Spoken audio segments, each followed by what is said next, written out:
And welcome to the Dits on Wrestling podcast, the Royal Navy's only pro wrestling pod right here on Project Dits. And we have another episode of fan engagement. We enjoyed the last one so much. We did favorite moments of 2020 and worst moments of 2020, and we got a lot of input from that. Great episode, so we decided to delve back into the mailbag of sorts for this one. But I'm not doing it alone, as always. Anthony is here. Hello. Hello. You're now famous, aren't you? With your glorious mug going out on YouTube every single week to the masses. To the masses, yeah. Actually, I mean, I think it's fair to say I'm kind of a big deal. That's exactly what I was gonna say. Kind of a big deal. Kind of a big deal. Kind of a big deal. I have many leather-bound books. So yeah, I'm kind of a big deal now. I'm glad you touched on the Anchorman reference. But there. of course, I'm going to touch the Anchorman reference. Fucking glorious. But never, ever too famous or too big or any of those things to not be here every single week on the DOWPOD. It was here that we rocket strapped you to greatness. So you did. That is extremely coincidental that you started putting my things out on the Project Dits feeds, and within 2 weeks, my solo pod was signed to a pretty big thing. So yeah, that was, I mean, if you wanted to run with that, I don't think I can disagree. That's what I'm going to decide to do anyway, because I'm not going to be bitter that you left after 2 episodes, But I didn't leave. I'm still here. Yeah, but you're just here by default. That's not true. You're just you're like part of the furniture. It's no one's fault. That's mean. But good furniture. You like an antique. Yeah, and the kind of furniture that everyone keeps coming back for, and that if you didn't have that furniture, no one would come to watch the ship.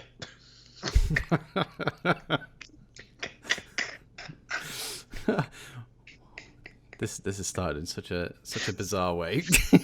Episode over. Episode over. But while we're talking about your little venture away from Project Dits, let's get the plugs out of the way, because they're always just a bit of a nuisance, really, aren't they? Especially yours. So feel free to crack on, get your plugs out quick, because I don't really have anything to plug. Go. Copy that. Shoot. I'm Anthony, weekly co-host here on the DOWPOD. Find me on Twitter at pro__ant. That's pro 2 ANT. Again, you can find me here every single week on the DOWPOD as the co-host. And you can also find me running my own solo podcast called Disguised Coverage, part of the Cover One Sports Network. It is in-depth analysis and breakdown of the Buffalo Bills. Find that on YouTube, Apple iTunes, podcasts, Spotify, Facebook, Twitter. Follow Cover One, the sports network that it is under and a part of. Tremendous, awesome content, film analysis, breakdowns. If you love football, and even more so if you love the Buffalo Bills, it's definitely worth a follow, and it's a necessity for you in your life. There, that's it. That was like under a minute, so fuck you. It was enough time for me to go and turn my fridge off whilst you were talking, so... That's cool. So, still was a lengthy amount of time. Hurtful. No, I'm very proud of you. You've done very well for yourself since joining there. I've tuned in a few times. You do have the pod that is perfect for cleaning, as I always say. But now I get to see your face while I'm doing that, which is even nicer. So I still don't know whether to take that cleaning remark as a compliment or not, but I'm going to keep running with it as a compliment. It is a compliment. It's good for... Your voice went high there. That means it's not. That's like, is she pretty? Yeah. It's all right. Oh, how'd you like the meal? Yeah, it was good. It was really good. Looking at the floor. Exactly. Shuffling your feet. Exactly. Like when someone's like, oh, you enjoy going on the DOWPOD? I'm like, yeah, I do it every week. I like it. This is great. Yeah, this is a really great guy. He's a captain. I think the Navy's super cool. It's very masculine. It is. It is very masculine. So on the, I guess, plugs for me, check me out on Twitter at Project Dits. I'm over on Twitch, Project Dits. I'm over on YouTube, Project Dits. Project Dits, basically, across the board. I feel like Dits rhymes with Twitch. I feel like you should be Project Dits Twitch. Mm. Or Project Twits. Oh, Project Twitch. on Twitch. Twitch. Yeah. But we do have something new. Which is, we didn't have last week, so therefore it is new. We now have an affiliation with an up-and-coming clothing brand. Love it. Super Kicks. Love it. Wrestling term. Yes. They have some really great stuff. And at some point, I will actually do a rehearsed promo for this. But then I forgot to, because I've been plugging on social media, and I was just like, oh yeah, I need to get this on the episode. So I haven't actually rehearsed anything. So I'm just going to go out and just straight to it. Head to I'm gonna actually have to get the terrible fun. The actual. Shut up.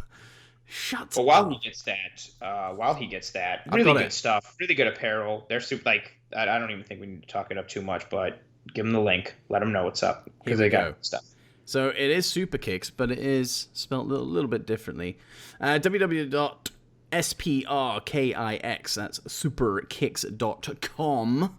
Get yourself on there, bag yourself one of the fantastic designs that they have amongst their store, and then hit the promo code DITS, promo code DITS, and you can bag yourself 10% off your order. Ooh, Super Kicks and Super Dits. Yeah, you will kicks yourself if you don't get amongst that. Terrible joke. I'm going to go to the link now. The link will be in the description. So even if I've just done that absolutely terribly, you do have a link to click on. So there you go. But get amongst it, guys. That's the second time. You're really trying to make get amongst it a thing. You said it in a tweet. You said it now. You're really trying to make that a thing, huh? That is a thing. I always say get amongst it. That's get amongst it. I've never heard anyone say that ever. Why? I've never heard anyone say it. People should start saying it. Well, they shouldn't, because it's awful. Right. Well, that's the end of the episode. Thanks. Thank you. Get amongst it. You've ruined the vibe. This episode's over. You've ruined the vibe. Get amongst it. Get amongst it. But Mr. Scrooge. Speaking of getting amongst it. Heyo. I don't like it being one of those episodes where it takes ages to get into it, but I feel like this is a bit of a necessity. Since I'm going to be honest, like, the GM mode for us was enjoyable. It was stressful, but it was very enjoyable. However, I think it was, I don't know, it didn't have the outcome that I hoped for. Maybe I was a bit ambitious with the whole exclusivity of it, and we were going to run for 5 weeks doing nothing else. So it got good listenership, but just not what we were used to seeing. Which is a shame, because we did put a lot of effort into it, and it is still available for everybody to go and check out. We put in a lot of effort. We did. But in recent weeks, she called off the wedding and everything. But no, in recent weeks we've seen a massive rise in listenership and viewership across the board, and just thank you to everybody that listens. And if you're a new listener, and I'm sure there are, because numbers are up, then welcome to the show. Thank you for listening and all that good stuff. And we hope to continue to entertain you on a weekly basis. Yes, because that's what we do. It's not so much. Yeah, not so much. Not so much. I don't really do that. I'm not. Me. You think I'm a clown? I amuse fucking you? Amuse you? Like I'm a clown? Spider! No, you're a funny guy. You're funny guy. Well, I'm funny like a clown? Like a clown? I amuse you? Pesci's such a prick in every one of those monster movies. He's great, though. Gets whacked in there. He thinks he's going to get made. Just like, I don't know what's worse. No, it's a worse death that he gets in Casino. Spoiler, if someone hasn't seen Casino. Oh, yeah, Casino's death is... They do him bad, and his brother real bad. Just uncalled for what they do. But I love Casino. That's a great movie. Welcome to Casino. To Dits on Casino. Goodfellas. The gangster movie podcast. / Anchorman references. Featuring Goodfellas, Casino, Moana. I'm like, what? What's that last one? You're welcome. Should we get into it? Let's no. get into it. Let's get Okay. into it. Let's get into it. Yeah, I guess. So we asked you guys what your favorite pay-per-views were. Yes. Ever. Or what? No, I say pay-per-views. Your favorite pay-per-view. This isn't plural. We just wanted a singular. Yes. And that's what we got. We're not about plurals here. We're not about plurals. We don't No. we don't give too many people too much of an opportunity to shine. So you only get one. You only get one pick. We're all about singularities. Singularities. And we might as well cap things off from the top. Of course, we do like a little bit of fan engagement. As we alluded to at the very start of the episode, so we've got that again, and we're going to kick things off with Lone Lee at XLonelyX on Twitter, a friend of the show for a very long time. Lone Lee, he pops up every now and then. His favorite pay-per-view was SummerSlam 2002, a popular one. In the mentions here. I remember 14-year-old me watching this with my older cousin and being mature enough to truly appreciate HBK in the ring. The card was stacked from top to bottom and finished with the crowning of Brock Lesnar as champion. Yes. In hindsight, very good pay-per-view. In hindsight, I didn't realize that Undertaker versus Test was the third last match on this card. Classic. I would have never, the classic that is Undertaker versus Test. But no, it was RVD versus Benoit is a cool match for the Intercontinental title. The Un-Americans are on this card. We got a little bit of Edge and Eddie Guerrero. We have always Jericho, good. Always good. We have Jericho and Flair in a singles match, which is something that seems super random. But obviously this pay-per-view, as mentioned in the mentions, is highlighted by the Shawn Michaels Triple H street fight. And then Brock Lesnar defeating The Rock and winning the Undisputed Championship. I loved Brock Lesnar when he first came out. I mean, I still like him now, but I thought he was... and from his intro, I was always a Paul Heyman guy. I loved ECW, and then Brock's first feud kind of being really with RVD. I loved RVD. I thought Brock was awesome. And then just his whole shtick, him beating The Rock here... The Hell in the Cell match against Undertaker when he has Taker in the tombstone position and then just throws him up on his shoulders and hits the F5.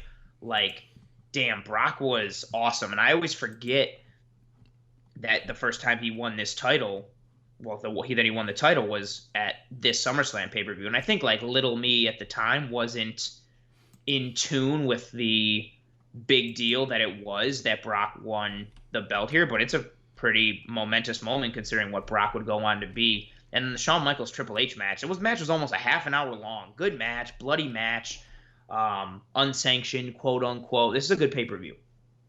It's very good. And for me, when people, I think, we'll get into their pick in a little bit because Lee's not the only person to pick SummerSlam 02.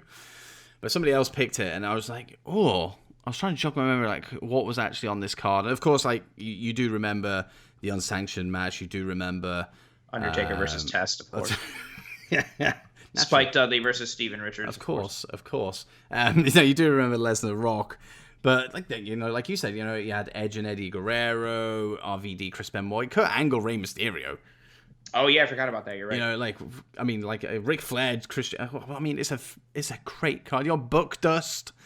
Yes, this is back when SummerSlam was still it's made to be a big deal now, but it's also kind of just blah. But this was still when SummerSlam, they were well, it's SummerSlam, so it has to be good, and it was.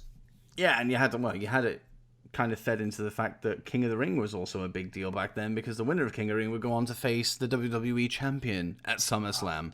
Those are the days. In fact, I actually think this was this the last year of King of the Ring, or was it the second to last? I think it was second to last. I don't know. I think Booker T won it the following year. Oh, and that's where he became King Booker? King Booker.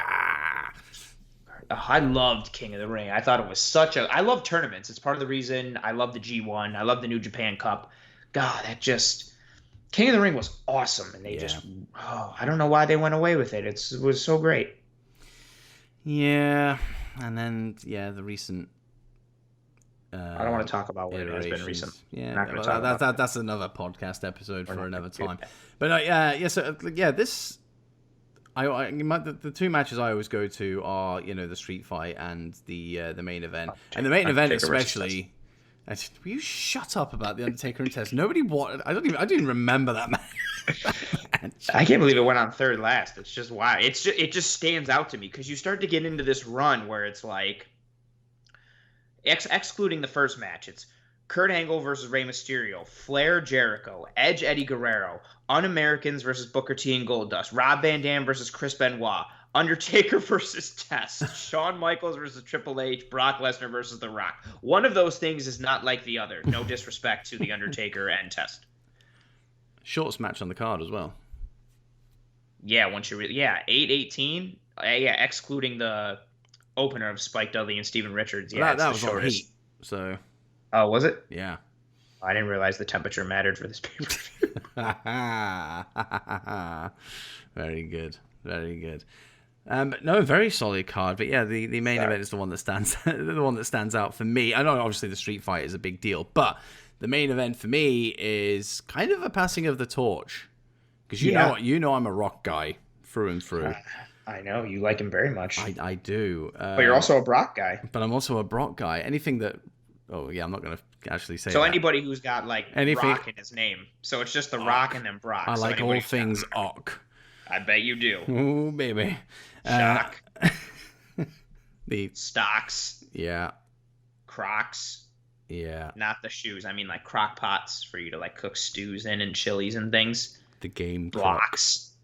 Sure. Yeah. Locks, like for doors. Yeah. Mm-hmm. Mm. Mm. Nothing else. Nothing else. Nothing else. Nothing else. I remember watching this with my friend, and he was shocked, no pun intended, with the whole Ock thing. He was shocked that Lesnar won. And I remember being pumped as hell. Like, I wanted Brock to win. I mean, I like The Rock, but I wanted Lesnar to win. And yeah, I remember my buddy just being like, what? And like just being like shocked that Lesnar came. And I kind of was too. I still, at that point when you're that young, you're not like into the, oh, well, it makes sense. And they're like going to pass the torch and Brock will get the belt and, you know, this and that. Like, you're not keyed into it like you are now or as an adult. And there wasn't the advent of the internet and everything at that time wasn't to the point where it was like, oh, you can read spoilers or like, no, things are going on. Like, there wasn't any of that. So even though I was rooting for Brock, I was still like, oh shit, he won. Like, it was like a big deal. Oh, massive. Because I think it would have been even bigger had we not come off the emotional roller coaster that was the Shawn Michaels Triple H match right before it. Yes.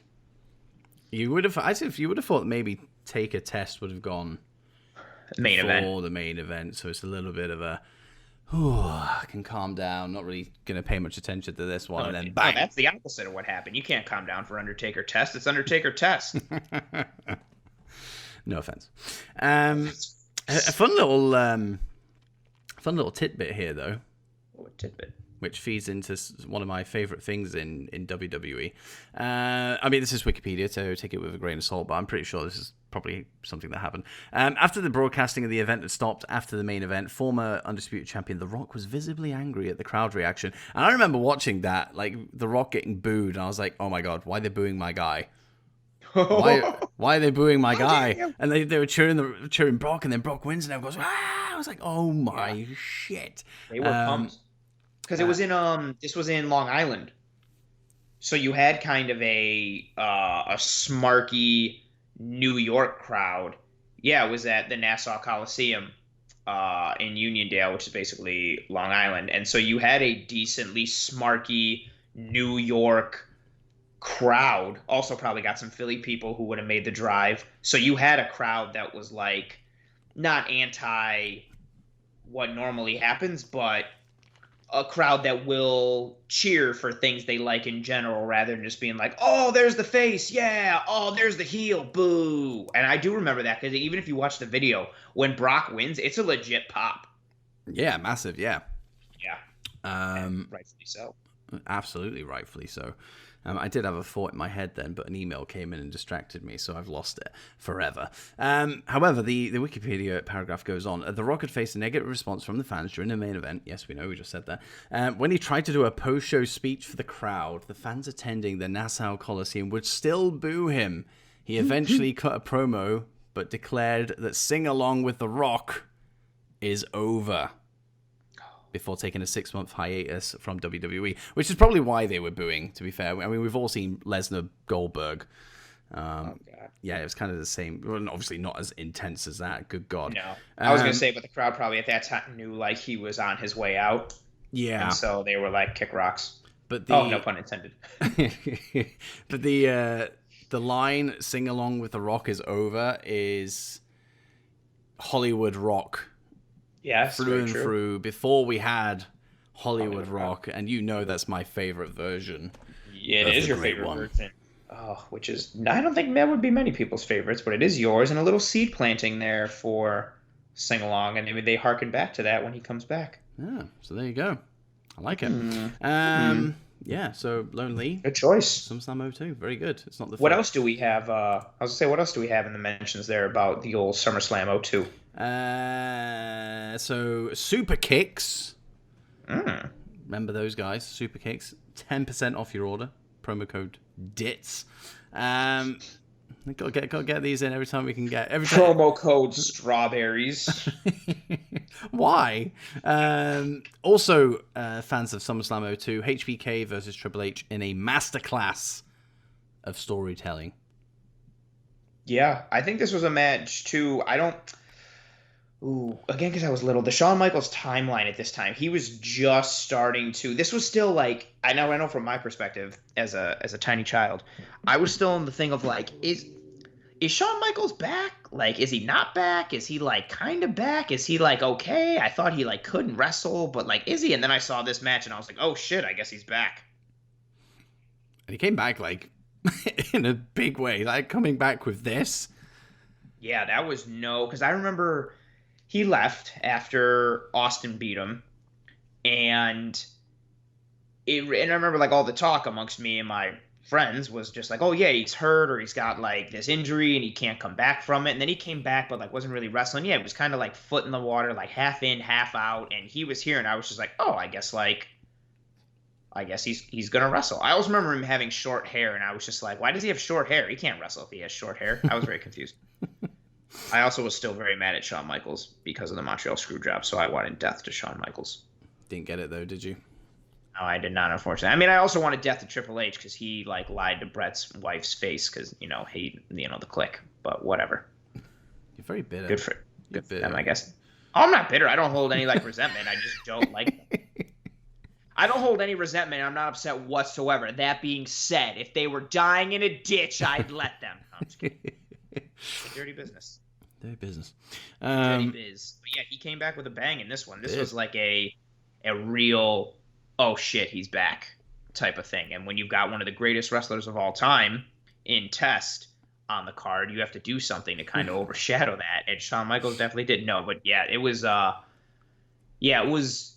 cool to see Shawn do. I mean, he wasn't what he was before he left, but he had a very good second run that I don't think was any sort of disservice to his career whatsoever, and this was the real kickoff for it. It was a lot longer than I remember it being as well. Because like if somebody just said to me, oh, Shawn Michaels when he came back, I would have gone, yeah, I think he did like 3 years or something like that. But it wasn't 3 years. I think it was like 5, 6. Oh, that's what I was gonna say. I was gonna say 4 or 5 because it was WrestleMania 14 was his last. Was the Mania against Austin, I think? Sounds about right. Yeah, I think so. You are the guru of all things. I am. Attitude Era. Yeah, it was or WrestleMania just 14. delving into that, yeah. It was WrestleMania 14, which was March 29th, 1998. Boom. So yeah, roughly 4 years total. A little over, a little between, depending on how you want to bookmark it. It was significant enough to the point that I was questioning.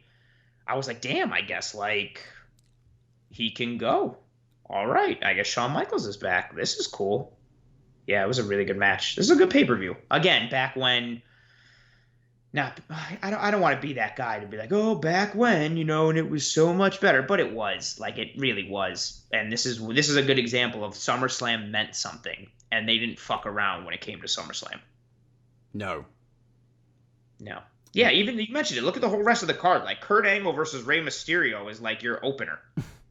That's fantastic. As opposed to, I don't know, Baron Jinder Corbin Mahal versus Apollo Crews or something like that. Yeah. Yeah. No. Yeah. It's not what it. Yeah, it's not what it used to be. Not what it used to be. No. It's a shame. But well, I mean, we're gonna go from SummerSlam '02 to like for me, the GOAT of wrestling pay-per-views. United by Wrestling podcast at UTD by Wrestling on Twitter.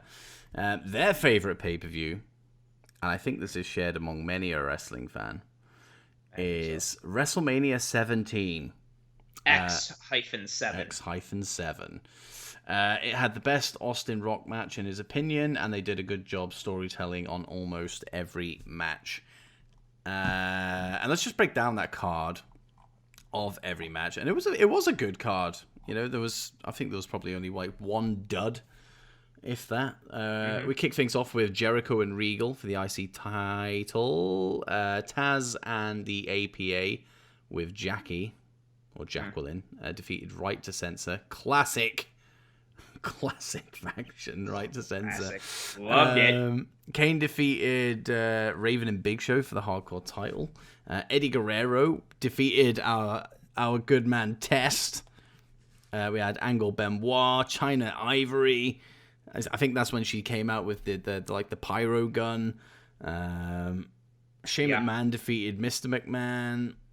I'm just reading that as it is. It feels really weird saying Mr. McMahon defeated Vince in a street fight. Mick Foley, special guest referee. Linda was like a fake vegetable. Great stuff. The TLC match, of course. Edge and Christian, Dudley Boys Hardys. The gimmick battle royal. Taker, Triple H, and then finally Stone Cold Steve Austin and The Rock. No DQ, WWF title. Great pay-per-view. Whoa, boy. The only thing that knocks this pay-per-view for me is I will always connect it with the invasion angle, which was horribly botched and screwed up by WWE because it had so much potential. And if they would have just let it simmer and wait a little bit, it could have been so much better in every way, shape, or form. But they did not do that. That's the only knock on this pay-per-view for me. And obviously the highlights. I think the TLC match is my favorite, and I don't think it's close. Mainly because I'm still very upset to this day that Stone Cold. I love the two-man power trip, but Austin turning heel broke my heart.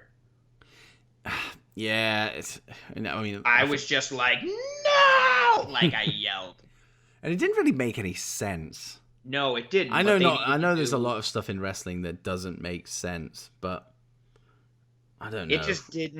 It just didn't make sense with everything that and I guess but that's also why you do it, because it's such a shock or whatever, but it just didn't make sense for anything that Austin had ever done with his character. And because even when he was a bad guy before he turned good guy, he was still confident in himself and not trusting anyone and doesn't want this and doesn't want that, and he just seemingly switched all of that for I guess you could make the case he did it because it was The Rock was so great and he had to do it to overcome The Rock, yada yada, but I just didn't think it made sense. I didn't like it. And then heading into the invasion after that and everything, and you get the two-man power trip, but there was just so many things that kind of went off the rails here for me, and I will forever remember.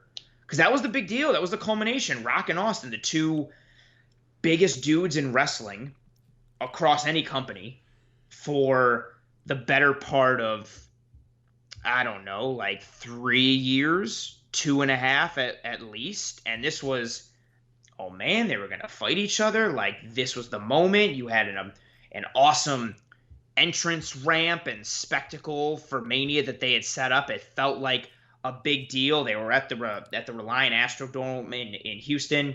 The Reliant Astrodome. I don't know why I said that weird.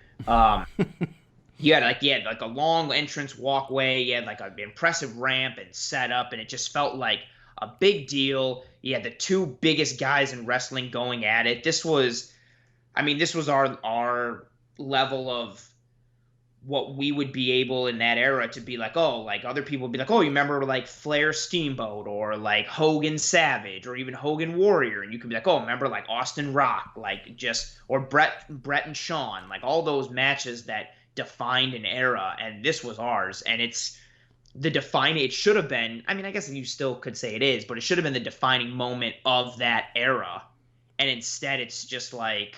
I mean, it's still good, but I feel like the match is more known for how it ended than what it like could have been. Yeah.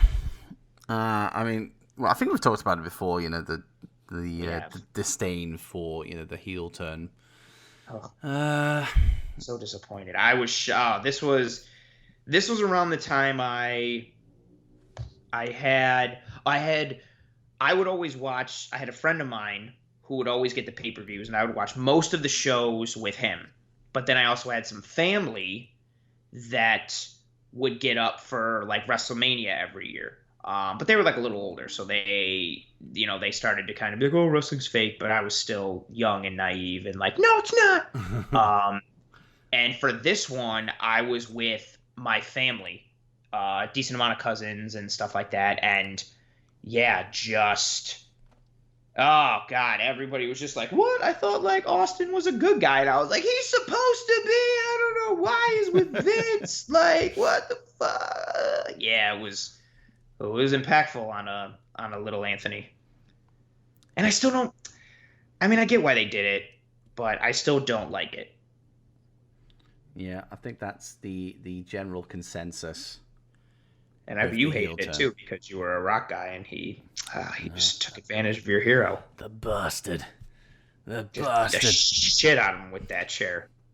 He did. And wasn't there the no disqualification stipulation was added as the show, as like the main event happened, or like as the show started? I'm pretty sure it was revealed as the entrances were going ahead.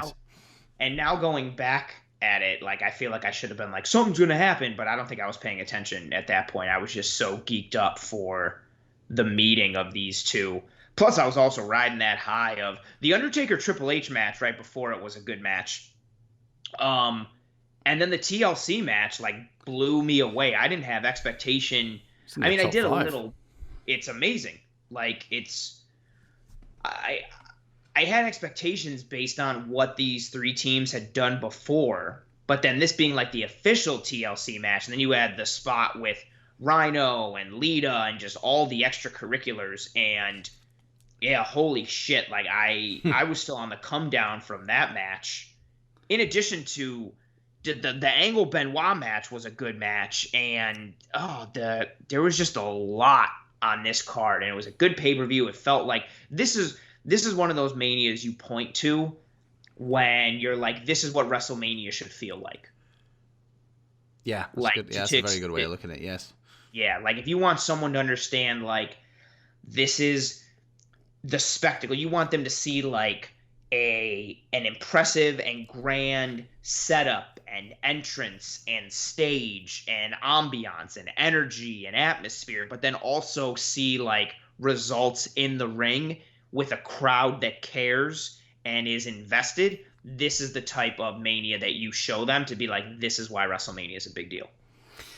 And again, it's probably going to be a theme as we go through this, but it's something that's been lost over the years. And because I don't know, I haven't felt that excitement and just unanimous anticipation. Like, that is just something that I can't really explain it, because I've never really felt it with anything outside of wrestling before.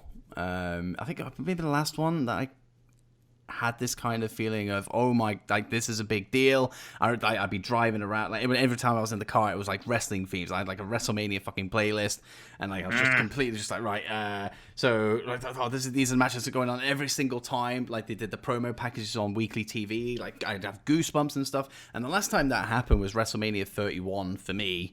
And that was the first WrestleMania that we both got back into wrestling again. Well, WWE anyway. And I think that's why it was such a big deal, because I was like, this is the first WrestleMania that I'm actually able to watch live since, I don't know, 2006, 2007. So I think maybe that fed into it a little bit. But since then, I honestly I haven't had that feeling of, oh, it's WrestleMania. Like WrestleMania is like 2 months away. It's 1 month away because they'll always start doing that is, X amount of days away. And yeah, I never really have felt that since 31. Whereas back then, every single year was like that's 17, 18, 19, Yep. 20, like. Oh my God, WrestleMania's coming. Like, it was a big once the Rumble happened, you were like, oh man, dude, like it's almost WrestleMania time. And then whoever won the Rumble, you were like, oh my God, he's gonna face the champ at Mania. Like, oh my God, like everything it started connecting and it built. And yeah, I haven't felt that since I left WWE in like 2004-ish, 5-ish, something like that, whatever. Yeah, I haven't felt that excitement for anything WWE related. I have for other wrestling things. I have for Ring of Honor and for Final Battle at Ring of Honor. I felt that. I feel that way every year for Wrestle Kingdom, and the G1 final and the G1. So it still exists for me. But yeah, it's definitely something I miss. Like that build up and that anticipation and that excitement for WrestleMania. It's a very unique thing, and it's something that I definitely miss. And I don't think it has anything to do with, and I don't want to continue to be that person or be that podcast as you mentioned earlier. I don't want to keep being like, oh, back then, or this is missing, or this is bad. But it's definitely something that I don't think it's because we're older that we're missing that connection. I genuinely think it's because of the product. Yeah, and. I would go with that because it's the same with NXT because Takeover's had that WrestleMania feel for me, which is good because we're about to go into that in a second. But even Takeovers now I don't really have that excitement, which is thanks a lot WWE. It hurts. It's painful. That's an episode that we're going to get into when we go down that road of what the hell happened to NXT. Yeah, I think we mentioned that the other week that we're going to get into that. Maybe in the next few weeks we'll take a deep dive into that. We do have something coming up next week, which is already booked in, which we will finish the episode on. So stand by for that. But Zach from Smark and Friends, friend of the show.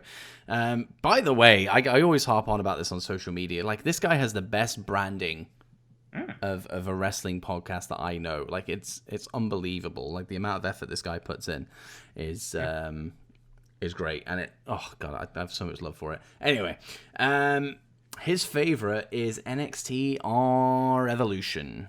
That makes me sound much younger than I am, but that pay-per-view brought me back into wrestling. Plus, it takes more to impress my old jaded ass. It's so crazy to think that this pay-per-view was in 2014. 6 years ago? Yeah, December 11th, 2014. We're coming up on 6 years. Shabba. I know, right? That is disgusting. This is a good pay-per-view. It's opened very good pay-per-view. Very good. Kevin Owens defeating CJ Parker in the opening match after CJ Parker busted open Kevin Owens and broke his nose accidentally. You will know CJ Parker currently as Juice Robinson in New Japan. His career really took off after he left NXT. Then we get the Lucha Dragons versus the Vaudevillains for the NXT tag titles. We get Baron Corbin versus Ty Dillinger. Squash. And then the card really picks up. We get Balor and Hideo Itami versus the Ascension. And then we get a champion, Charlotte, facing Sasha Banks in a singles match for the NXT Women's Championship. And then we get the main event, Sami Zayn versus Adrian Neville for the NXT Championship in a title versus career match where had Sami Zayn lost, he would have voluntarily left NXT. And then, of course, we get the finish to that match. And what aftermath we have. Oh, it's glorious. It is glorious. Sami, it's not. Well, no, unfortunately. But for me, this is peak NXT. Like this is maybe this was the catalyst for because I think this was actually the first takeover that I actually watched because I think I was just coming into NXT around this point because I remember watching like the Sami build for a little bit, but I don't think I tuned in to it was a fatal 4-way for the NXT title. Oh, It was like with Sammy, Breeze, Neville, and Tyson Kidd? That's it, yeah. So I think that's around the time I started watching, but I didn't watch that takeover. So I think this was the first one that I actually deep dived into. And what a what a time to get into it. Zach as well, also making this his entry back into wrestling as well, as he said. But what a way to come back into this. And what a way to start off NXT for us. Yeah, it was. Yeesh. I got in with I'd known of NXT, but I wasn't like super into it or anything by any means. And then I knew Kevin Owens was making his debut, aka Kevin Steen from Ring of Honor, and I was like, "Oh, cool, I'll give this a shout out." And then I knew Sami Zayn was El Generico, and I was like, "Okay, cool, I'll give it a shot." And yeah, they hooked me as an indie fan and as a Ring of Honor fan, like seeing Owens and Sammy hug and then seeing Owens attack him just like what they had done in Ring of Honor. I was like, oh my God, this is like a continuation of the feud. Like, this is fantastic for me. I'm hooked. And that was at the end of a good pay-per-view. The Sami Zayn versus Neville match is really solid. If you want to see a genuinely pumped, popped crowd, you want to see Sami Zayn versus Adrian Neville and see the finish to that match, because the crowd jumps through the roof when Sami gets the win. You have Charlotte versus Sasha Banks before this whole women's wrestling evolution thing, back when it was just like, these are just two awesome wrestlers and they're doing their thing, before it was like a big deal to always see them going against each other. This is early peak, like Charlotte versus Sasha, and just really putting on shows. You get an awesome tag match where you get to see Balor and Itami, even though Itami's career didn't really work out because of injuries and bookings and different things. And yeah, it's a good card. They establish Owens well in the opener. They bring him back for the main, and the power bomb on the apron, and we're off. Oh, good times. What a good pay-per-view. Oh, yeah, and I think I've spoken about it on, I think it was like earlier on in the year. We did fellow Project Dits member, Justin from the Worst Wrestling Pod. We did some NXT favorites between us, and that Kevin Owens attack is right up there. Because I didn't expect it, because I knew of Kevin Steen, but I didn't really know much about his feud with El Generico and all that kind of stuff. So I was just like, this is like a really cool moment. Like he's everyone's gone at this point. It's just Zayn and Owens in the ring, and they're showing this moment, and then just out of nowhere slams him onto the ramp, and then boom, it's over. Glorious. And then this leads to their title match, where Owens basically incapacitates Sammy to the point that the ref has to stop the match and award Owens the winner. And that's just we've talked about masterclasses of storytelling, but to be fair, the whole Sami Zayn story in NXT is a masterclass of storytelling. And then you throw the dynamic of Kevin Owens in there as well, and it was a realistic feud, and it wasn't really something that I'd really seen before, because it was a case of Owens just like, look, I don't, it's not really a massive knock on you, Sammy. Obviously a little bit of it is, but not massively so, because he's like, I've got a family at home who I need to feed. And I was like, oh, well, that's actually a good reason to be wanting to go for the NXT title rather than just a standard generic reasoning. Yeah, they gave him the whole prize fighter run, and he wanted like titles because he wants the money and the acclaim that comes with the title. And I was like, okay, that's fair. Yeah. But I liked it. Great pay-per-view. It annoys me that it's still our Evolution. I'm like, stop trying to be creative and just call it Revolution. Stop it. Well, but other than that, like to be like that, so. I love it, but it was good. This is similar for me. I was like, what's all this NXT buzz? And then I was like, okay, I'm in. Yeah, and I haven't looked back. I have not looked back. What a great NXT pay-per-view that was. Raven. And there it goes. Then we have going on. We're keeping into the NXT, NXT pool. Finnegan Jeremy. Let me open your name on here, because you've got a very long name. At Moxley Unhinged, and he has gone for NXT TakeOver Dallas. Good pay-per-view. The build-up for the Balor versus Samoa Joe fight was spectacular. Mm-hmm. I remember this for one reason and one reason only, and that is Austin Aries and Baron Corbin. Yeah, absolutely. Sami Zayn and Nakamura. That alone would give this arguably big the greatest, and arguably the greatest NXT match of all time. I would agree. I can't remember if did this make my top 5 when we did our top 5 episode. I think it just missed out actually. Did it make my top 5? I thought it was your 5. I thought it was your 5 or your 3. It was in there. God, my list changes all the time. I tend to forget what's in there, but it's definitely up there. It's definitely top 10. Looking at the card, we had American Alpha versus the Revival. I mean, that alone, Jesus, wow. Yeah. Austin Aries versus Baron Corbin. Yeah, okay. Nakamura, Sami Zayn. Oh, I mean, chef's kiss. There it is. First one of the episode. Asuka Bailey, and then Finn Balor, Samoa Joe. What a freaking card. Quality over quantity. 5 matches, like 25, 45, 50, about an hour and a half, 2 hours of just great wrestling. No fluff, no pomp and circumstance that's unrewarded. Just 5 matches, quality over quantity, storytelling, in-ring work, character build, feud build, character launching, character debut, everything. The crowd was hot as hell for Nakamura and Zayn. That's where we get our first NXT chant of Fight Forever.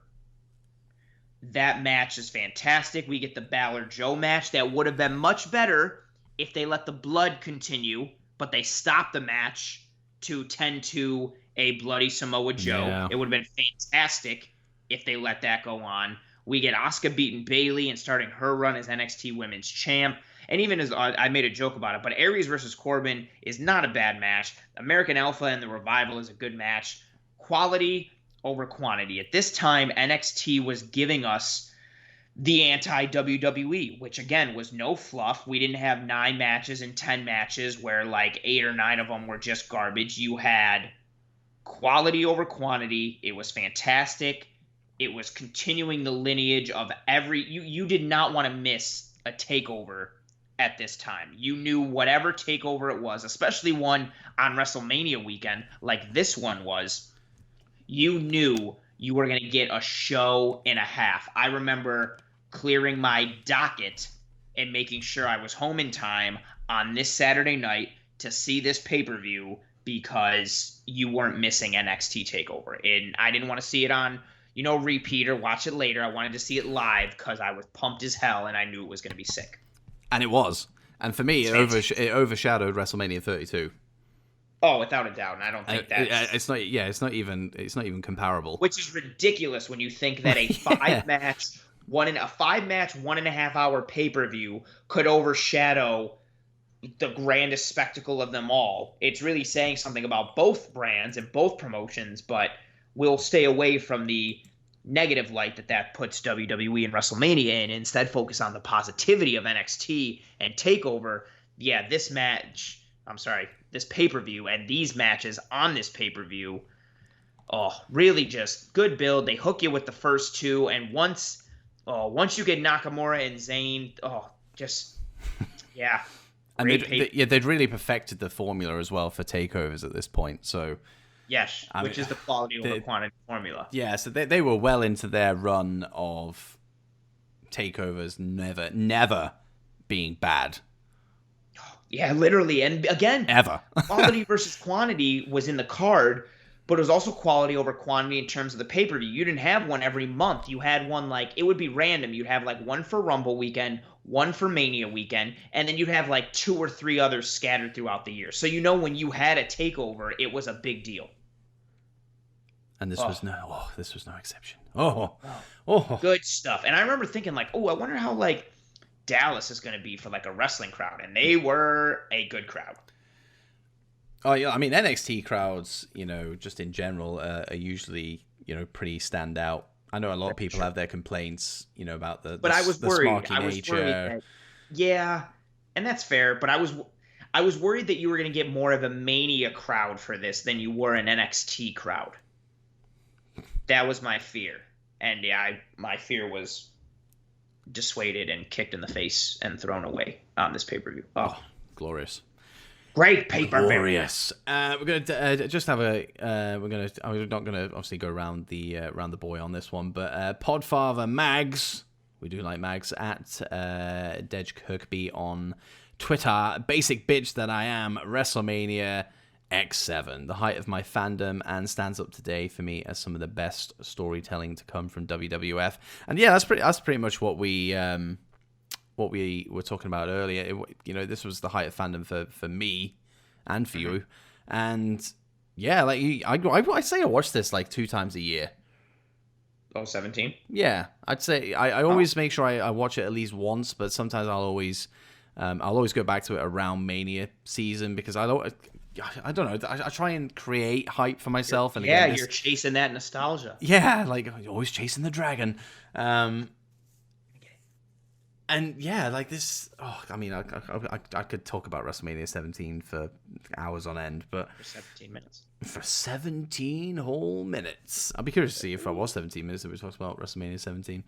But yeah, storytelling, great, all that good stuff. Height of fandom, yeah, I can relate. Good stuff. Second that notion. Love it. Damo Craig at DBW Podcast has gone with something a little bit different. He's gone for OTT WrestleRama free, mainly because of... I'm going to have to get this one up. Where is he? Where's his name? Terry Thatcher. There we go. Mainly because of Terry Thatcher and Mark Haskins put on Match of the Night and Prob's Match of the Year in OTT, in his opinion. Now, we talked about this before we came on. We're not... we don't really know much about OTT. We know of them. We know the promotion. If we really know of them only because of Jordan Devlin and Walter. Yeah. If we had the Hallway Wrestling guys on, fellow Project Dits podcasters from that neck of the woods, they would be able to feed into this one a little bit more. But I think generally the opinions on OTT are pretty positive. So. If you have seen this, I'm sure it was a hell of a ride. But I don't know when it was. It was 2019, last summer. Oh, okay. I was going to say, I think Haskins and Thatcher. I was going to say, because I looked it up because I thought, I am right. This is one where Walter defeats David Starr via the referee's decision. And Devlin defeats Guinness in the OTT World Championship match. That's a lot. I have not seen this pay-per-view. I've only seen the card, and I've heard things of it, but I've heard very, very, very, very, very, very, very good things about it. That's why he's picked it. Fair enough. Jimmy Havoc is on this card. Bandito is on this card. Darby Allin is on this card. Is he? Is. Oh, nice. Zach Gibson, Sean Guinness. Yeah, this is a cool card. We may have to go and delve into this.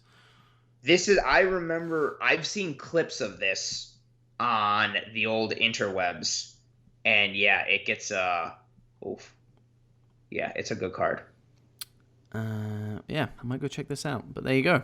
I mean, yeah, it does sound great. So I can see why Damo has gone for that. But cheers, Damo, for that one. I'm going to save this one for last because you can give us some depth to it. We're going to go with Damian Miller at Damian_Miller on the Twitters. Fellow Project Dits member, part of the Worst Wrestling Podcast with Justin. He's gone for Wrestle Kingdom 9. The first New Japan event he ever saw, got me into a whole new style of wrestling and my new favorite promotion. Second best was probably Double or Nothing. Third is Mania 25 for the greatest match ever, HBK Taker. But we're going to focus on Wrestle Kingdom 9, and I'm going to pass you guys over to our analyst of New Japan Pro Wrestling. It's Anthony. Hello. Wrestle Kingdom 9. Never heard of it. Um, my, um, this one has a special place in my heart. This one took place on January 4th, as it does every year. January 4th, 2015. This was the first New Japan event I ever watched in my life. Ah, so you can relate. I most definitely can relate, and I remember being blown away. The second match is a four-way tag team match for the IWGP Junior Heavyweight Tag Titles, and it's Red Dragon, which is Bobby Fish and Kyle O'Reilly, Oh. against the Forever Hooligans, Alex Kozlov and Rocky Romero, the Time Splitters, which is Alex Shelley and Kushida, and the Young Bucks, Matt and Nick Jackson. And I had never seen tag team wrestling like this. I was blown away, and from this moment, I was hooked. And we just get match after match, but the highlights are these really the ends, like from match like 6 on. We get Makabe versus Ishii for the Never Openweight Championship, which is just two dudes beating the shit out of each other as if they don't know that wrestling is scripted. We get Kenny Omega against Taguchi for the IWGP Junior Heavyweight title. We get AJ Styles versus Naito. We get Shinsuke Nakamura against Kota Ibushi for the IWGP Intercontinental title. And then we get a main event of Hiroshi Tanahashi versus Kazuchika Okada for the IWGP Heavyweight title. Phenomenal pay-per-view. The main event goes for a half an hour. It's just... it's a great pay-per-view, as every Wrestle Kingdom is. Like, you're not going to be let down with Wrestle Kingdom in any way. Even if there was only one good match, that one good match is going to be amazing. But also, that scenario doesn't exist because there never is going to be only one good match. This pay-per-view is phenomenal, as every Wrestle Kingdom is, and it holds a special place in my heart because it really got me fully back into wrestling. And I got to thank my boy for putting me onto it. My boy, who he was one of the groomsmen in my wedding. He and I went to San Francisco to see some New Japan. We went to Chicago to see AEW. And he has been gracious enough to introduce me to the world of New Japan and New Japan World. And without him, I don't know where my wrestling fandom would be today. And this one, Wrestle Kingdom 9 was the one that really got me into everything. And I didn't know shit about the storylines. I didn't know who Shinsuke Nakamura was. I, of course, knew who AJ Styles was, but I didn't know who Naito was. I didn't know Ibushi. I didn't know Okada. I knew Tana, but not a ton. I knew Kenny Omega. But there was so much. Suzuki is on this card, and I didn't know so much. And I saw this one pay-per-view, and within the 3 hours of watching it, I was like, well, I need to do everything I can to know everything about this promotion and all the people who wrestle in it. And just looking at this card, I mean, I am still very much running the gimmick of Noob Japan. You always get a little snicker out of that. I love it. I think it's so clever. It's so funny. It's so apropos at the same time. It's so good. Just looking at this card, I'm actually probably going to go and watch this week because it has me very, very intrigued. I'm at the point now where I actually recognize names. Oh, nice. Within New Japan, so I'm just like, oh, that'll be good. That's going to be a good one. I recognize that. So I'm going to actually go and watch that this week. We won't do an episode on it, but I will let you know, Anthony, what I think of it because it looks really good. It is very. I'm as a big fan of tag team wrestling. That the opener. It's so I get into that. I saw it on Daily Motion. So I watched it. My boy was like, oh, you can see it on Daily Motion.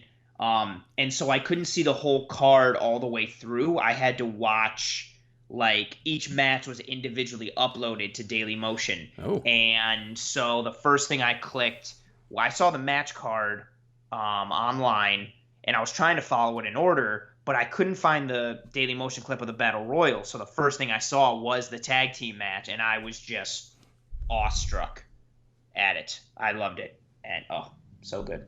So good. So good. Chef's kiss. Chef's kiss. That's the second one. Yeah. Very, very good choice. Very good choice. But I've left maybe not the best till last, but the one that's I'm gonna have to hand over to you once again. for the most part, but only because you were there. The Hallway Wrestling Podcast, shout out to those boys, Rian and Kieran, fellow Project Dits members. Really, really hardworking guys. Really glad to have them on board. At Hallway Graps Pod on Twitter. They've gone for the first Double or Nothing because it was the first time that there was something new in wrestling for a long, long time, and it was class. Plus, it was the first pay-per-view I took notes on because we reviewed it on our first ever episode of the podcast on June the 9th, 2019. Mad. There you go. So, Anthony, you were there. I was there.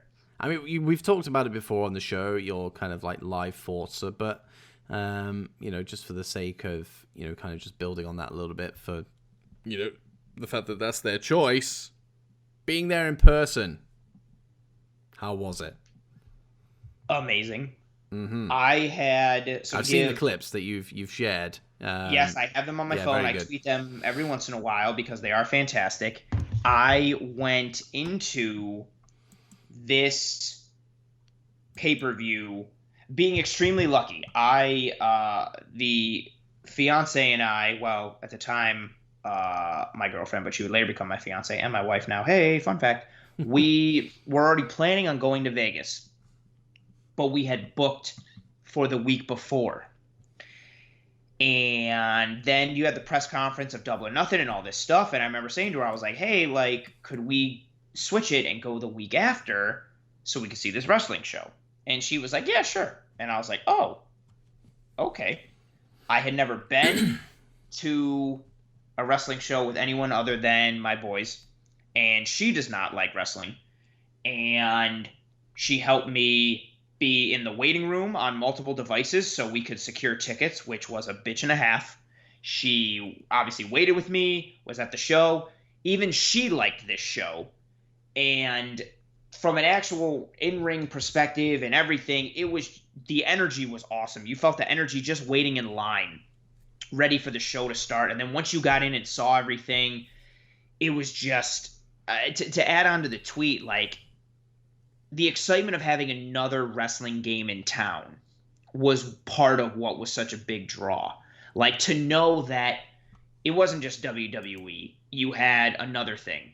And for me personally, being a New Japan guy and a Ring of Honor guy, being so familiar with the Elite and so many of the guys who competed on this card, I was even more excited and just what the possibilities were and what could happen. And this card delivered. It was exciting.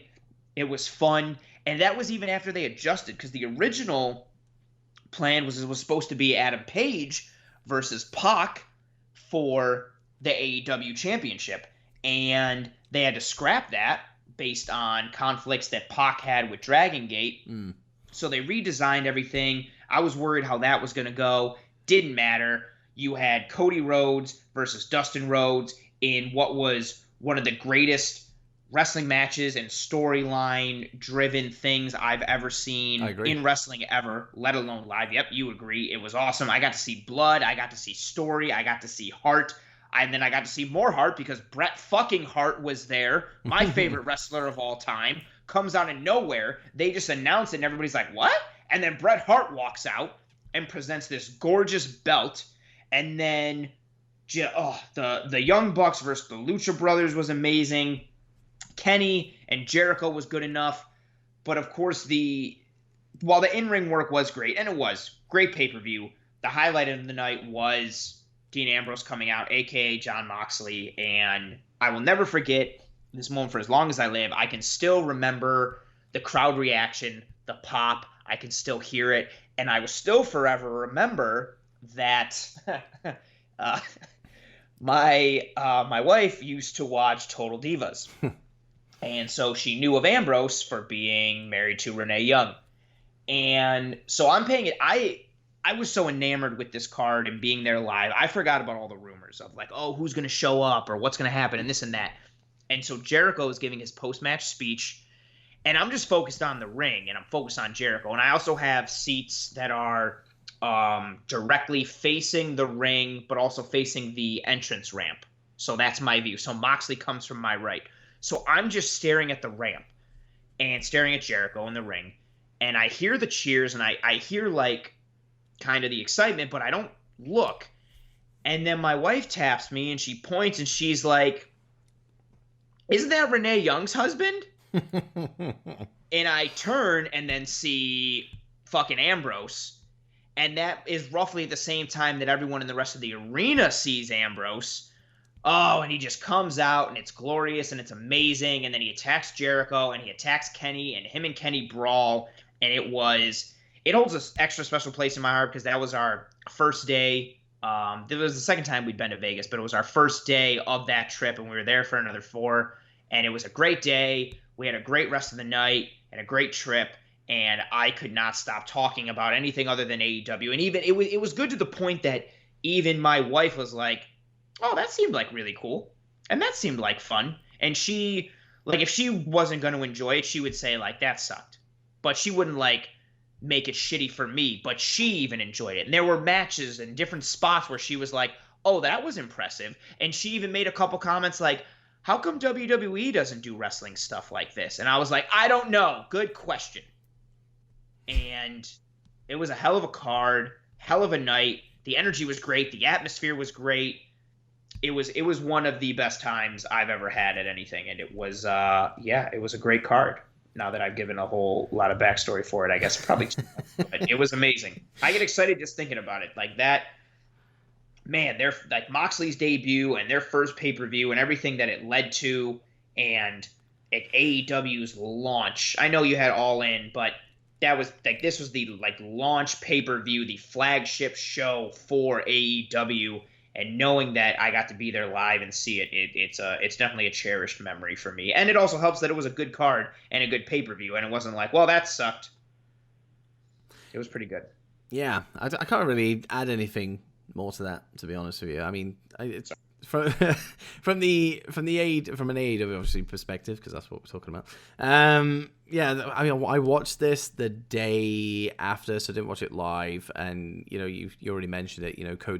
Cody and Dustin's match. Woo boy, one of my favorite matches of the last 5 or 10 years. Very, very, very good. We talk about it all the time. We love story in matches, and this had it in bucket loads, spades, in buckets of blood loads. It's ridiculous.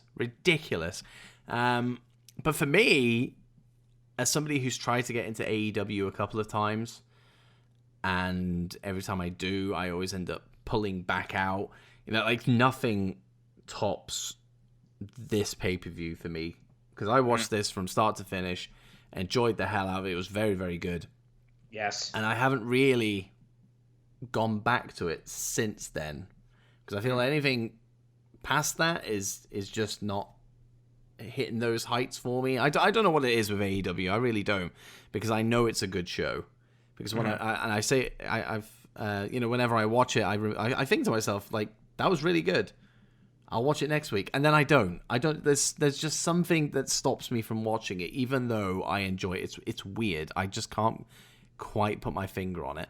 But no, Double or Nothing was tremendous. What a way to introduce a brand new wrestling promotion. Fantastic. And the fact that you were there live to see it, great stuff. And you had, obviously the personal side of it as well, with your now wife being alongside you for the ride. And it says a lot that she enjoyed it. That meant a lot to me as well, because I was definitely like, we enjoyed the hell out of Vegas the year before, and I knew that, like, I was kind of hijacking that day, because we flew in the night before, and then with everything you're doing, like, you got to get there, and then you wait in line, and then you have the show, and then you got to get out of the arena and all that. Like, I knew I was kind of hijacking the day, and I definitely was like, oh God, like, I just because of what it is, I was like, I feel like this is going to be a thing that I enjoy way more than she does, and I hope it's not like shitty, and she's not just like having to be on her phone and being like, oh God, when is this going to end, or when is this going to be over? But the fact that it was good enough to the point that she was entertained to also enjoy different parts of it. I wasn't sitting there and expecting her to be like, at attention watching every part of it, being like, oh my God, look at that, like, Poison Rana, oh, what a move. But the fact that she was entertained enough to also enjoy it with me is also a credit that AEW deserves, and that makes that even better. Because I definitely would have felt bad if I was like, "Oh, remember when we went to Double or Nothing?" And she was like, "Yeah, I was bored as shit for like 4 hours," and I'm like, "Yeah, I'm sorry." Sorry about that. My apologies. No, very, very good. Very, very good. But that's everybody. We've made it through our list. But now we have to get through ours. But we now need to get through ours. Exactly. But I'm gonna cop out on this one because my favorite has been talked about enough on this episode. WrestleMania 17 for me is my favorite wrestling pay-per-view of all time, and yeah, I've already said enough about it. If I had to throw a second in there, I mean, it's so hard throwing a second in there, to be completely honest. But the one that jumped straight into my head is Takeover Brooklyn, numero 1. That kind of sits in my head. Bailey. Sasha Bailey, yeah. And then you have the ladder match between Balor and Owens, which was fantastic. Jushin Thunder Liger, for Christ's sake. Against Tyler Breeze was very good. Just such a good pay-per-view. Even had Samoa Joe and Baron Corbin as well. Fair enough. Yeah, good stuff. Maybe not the best. It's obviously it is a very, very widely acclaimed pay-per-view, but there's so many great NXT takeovers. It's just really hard to have, your standout one. But that's the one that popped into my head when I was like, I need an alternative to WrestleMania 17. So yeah, that's what I'm going to go with. But it's a good choice. It's not definitive. Okay, fair enough. Very open. Fair enough. So I hand it over to you. Take us home with your favorite wrestling pay-per-view. I am torn. Especially with all the New Japan I've seen, Final Battles. But I'm going to go with the one that always gets me in the feels. My nostalgia days. My pay-per-view that I go to often to see, to enjoy, to relive. ECW Heatwave 1998. Highlighted for me by Masato Tanaka versus Mike Awesome in an amazing match. Is this what you mentioned last week during Draft That? Yeah, when I mentioned Mike Awesome. Yeah. Oh, okay. Yep. There you go. Full circle. Masato Tanaka versus Mike Awesome. Rob Van Dam and Sabu versus Hayabusa and Jinsei Shinzaki for the ECW Tag Team Championships. Taz versus Bam Bam Bigelow in a Falls Count Anywhere match for the FTW Heavyweight Championship. An ending that is just awesome and launches this feud even further with Taz and the Triple Threat and Taz and Bam Bam. And then the main event street fight between Tommy Dreamer, the Sandman, and Spike Dudley versus the Dudleys, Bubba, Devon, and Big Dick Dudley, and with the whole crew. And Jack Victory comes out, and New Jack comes out. You also get Chris Candido on this card versus Lance Storm. You get Justin Credible versus Jerry Lynn. This is just when I really started to get into ECW, I was just enamored with it, and I loved the quality of wrestling combined with the realism and hardcore nature of it. And then as ECW started to go away, and I started to collect the DVDs so I could be able to have things of it, this was one of the first I got, and it was one of the best purchases I've ever made in my life. And if I was going purely off of in-ring things, there's probably a Wrestle Kingdom or a Dominion or something New Japan related that I would pick. Or maybe even, there's also some WWE pay-per-views that have a really solid place in my heart. WrestleMania 10, to see Bret Hart be able to finally beat Yokozuna, being able to see the opening match of Bret versus Owen. That's also the WrestleMania with the ladder match between Shawn Michaels and Razor Ramon. There are certain pay-per-views that have awesome highlights and great matches and that hit me in the feels. But ECW Heatwave 98 is one that's my answer for a lot of things, especially because it's easily accessible. Like if someone's ever like, I'm bored on Twitter, like when someone's like, I'm bored, what should I watch today as a wrestling fan? I'm like, ECW Heatwave 98. And I love it. And it's tough, though. Like you said, it's tough to pick a favorite and go with different things, but this one is consistently a favorite for me, and that's the one I'm going to go with. Good pick. Bit different as well. Bit different as well. I like it. Appreciate it. I like that. Thank you. I like it. But there you go, guys. Another fan engagement in the bag. And, as always, a big thank you to everybody who commented. And, of course, you're all going to get your shout-outs on the old Twitter machine. We will do another one of these in the next couple of weeks. Also, I'm going away very, very soon. For a little bit, so maybe when we get back, we'll do a we'll do a fan engagement episode, because they're very easy to do, because you essentially do all the hard work and we just talk about what you've just said. So it's easy content. But on the subject of pay-per-views, next week on the show. We brought back Draft That last week, and it has done very, very well. So we're going to bring back another series that has laid dormant since May, I think it was. When was Backlash? I think it was May. May? I was saying May. Could be yeah, May. because it's after Mania. Yeah, so May? May, June, one or the other. Don't know. July? Anyway, the worst pay-per-view ever series is coming back next week for Hell in a Cell. Oh baby. So oh baby. So it's going to be the same stuff. We're going to release it on YouTube as a premiere thing alongside the WWE's actual pre-show.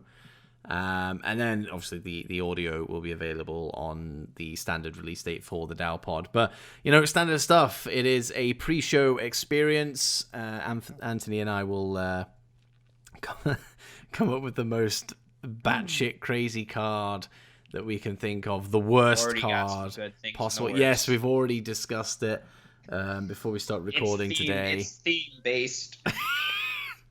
It's so bad. It is on theme. I honestly don't know if people get a kick out. I think at this point it's just us popping ourselves rather than other people enjoying it. I feel like people here are like, look at these two fucking idiots. But that's what's coming up next week, so you have that to look forward to. I'm going to try and get a promo video out in the next couple of days. If it hasn't already gone out by the time this releases, we'll see. But I'm looking forward to this one. Completely improvised, by the way. I think a lot of people forget that there is literally the only script we have is the card that we put together. That is it. Correct. We don't know what each other's going to say or anything like that. It's improvised. We have a loose structure in terms of like, okay, this is going to be the match card, but we improvise most of it. That's part of the fun and enjoyment for us, and we hope also the fun and enjoyment for you. Yeah, really looking forward to doing this. It's been too long. It's been too long. But that's what we got next week. But apart from that, guys, thank you very much for checking out today's episode. Don't forget, you can use that promo code DITS with the Super Kicks, guys. Just enter it on your checkout and bag yourself 10% off over on superkicks.com. And obviously you can get Anthony on Disguise coverage every week. You can find me on Twitch and YouTubes and on Twitter, all that good stuff. But Anthony, as is always tradition on this show now, you get to say a very thoughtful goodbye, as you always do every single week. The mic is yours.